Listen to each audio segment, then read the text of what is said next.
Hey guys, what's up? It's me, the-kyle-chronicles, and today I'm here with a kind of advice video. According to my analytics, however you pronounce that, a lot of you are between, are in the age where you're either in high school or going to be in high school. So I figured, hey, I did high school, I graduated, I have my diploma back there, I did graduate. So I figured I should help you all out. So these are 10 tips for surviving high school.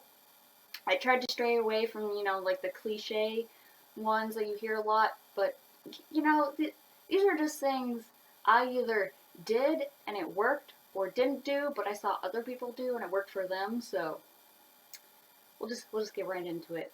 So my first tip is to take classes at your level. Don't dumb yourself down because you will get bored and you will procrastinate doing your work and probably actually end up with a really low mark. But also, don't take classes that are super high just because you think, well, people are going to make fun of me if I take a, -3 level. It doesn't matter what other people think. You have to take your education seriously. You have to go at your own pace, and no one else can really, tell you what levels to take except what you feel comfortable in. So basically, don't dumb yourself down, and also don't sign up for a class that you're not confident in taking. You know? Number 2, sit near the front of the class. I can tell you I did best in classes that I sat near the front in. Because one, you won't be as distracted, because the further back you sit, the more likely you're gonna try and look everywhere else but the board or the teacher. You're gonna go on your phone more because you can hide it. Sit at the front. Okay, if you have trouble seeing things or hearing, you're at the front. The teacher's gonna be right there. It's gonna be a lot easier. Notes, right there.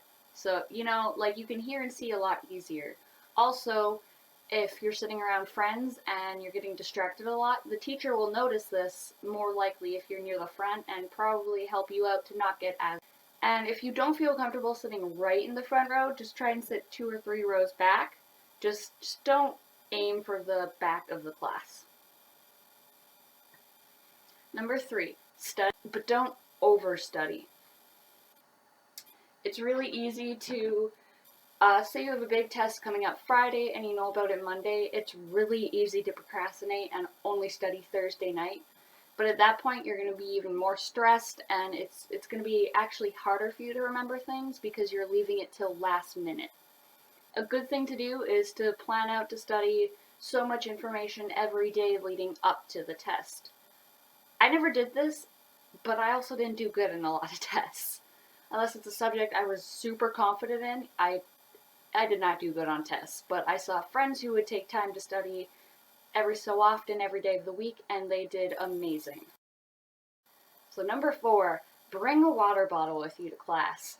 I know this is kind of weird, but it's actually really good because you're probably going to get thirsty, and instead of having to leave the class and possibly miss out on useful information, you can have your water right there.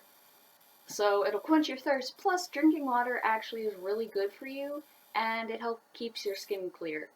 I haven't drank water recently, but in grade 12 I started bringing water to class, and my skin cleared up so good. I'm not even joking, it looked beautiful. Number 5, have different colored pens and highlighters. Now, I'm not saying you have to have the colors of the rainbow, but it helped me a lot to organize different things by different colors. So, science grade 11, we'd always write the topic, and I'd write that, say, in black ink. And then notes, I'd write in blue ink, and I'd have a little highlighter, thing, like orange meant important, yellow meant, like, dictionary word. It's good to have different colors if you can concentrate on that. If you are not able to concentrate on more than one color, or it becomes confusing for you, don't worry, you're still going to do fine. This is just something that helped me because I focus a lot better when my things are organized in color. It was helpful for me, and In English, when we read Shakespeare, I highlighted different topics of discussion in different colors and wrote different character notes in different colors. So if you are able to do this and it's helpful for you, then do it. It's amazing how much help it gave me. 6. Ask questions. I know this can be hard, but if you're honestly confused about something, not totally understanding a topic, not understanding the exact layout of an assignment, ask your teacher a question. If you don't feel comfortable asking the teacher, try asking your friends first. But if they're still not answering all your questions, ask your teacher. If you're too shy to do it during class, during a lesson, wait a few minutes after class, go ask your teacher. 9 times out of 10, they will be glad to help you. I say 9 times out of 10 because that other one time you probably have one of those horrible teachers we all get. But ask questions, seriously. It's their job to help you, and I can guarantee a teacher would much rather you ask questions and do work properly than not ask questions and hand in something horrible.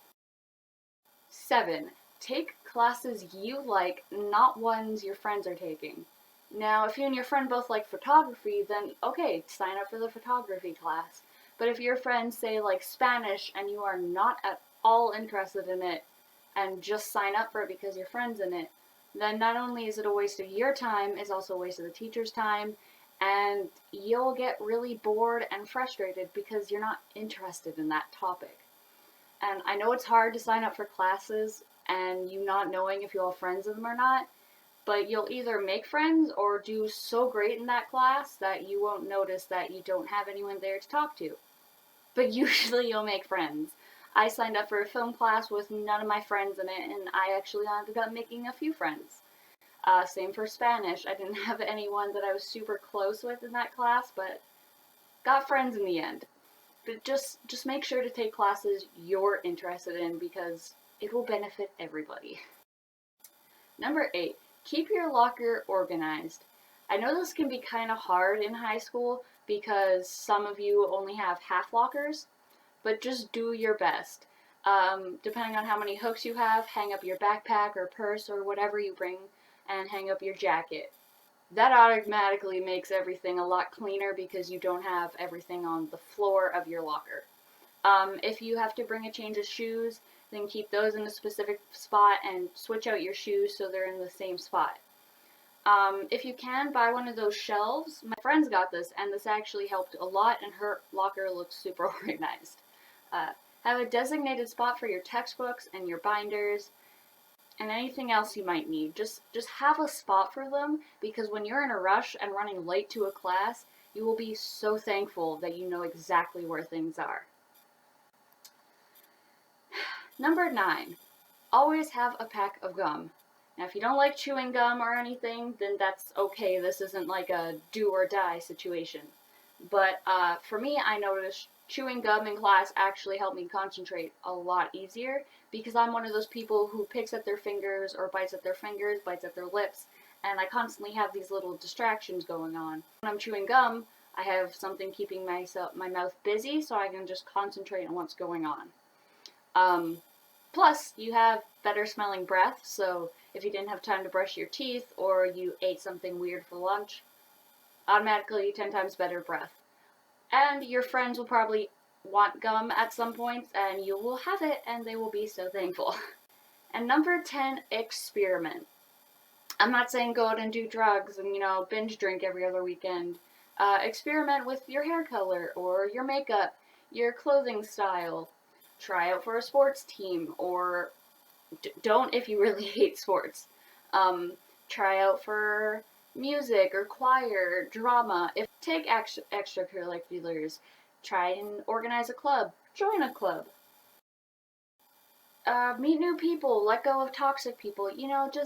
It's high school. You really will only do it once, and depending on where you are, it's only a few years of your life, so you might as well experiment with what you like.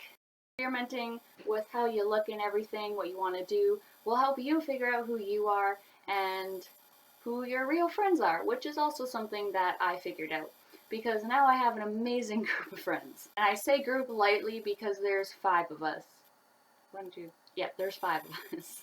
but high school is the time to experiment, alright? You're gonna have embarrassing yearbook photos, you're gonna cringe at pictures you took, but it's gonna be worth it because you did what you wanted to do.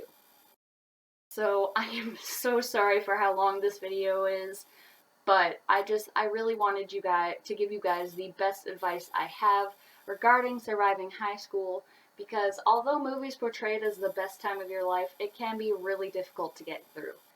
Um, so if you're starting high school, have been through high school, or know someone who's been through high school, leave your own advice in the comment section, because I love when you guys help each other out and I love communicating with you guys, and I'd love to see what you guys have to say about what helped you in high school or what's helping you in high school.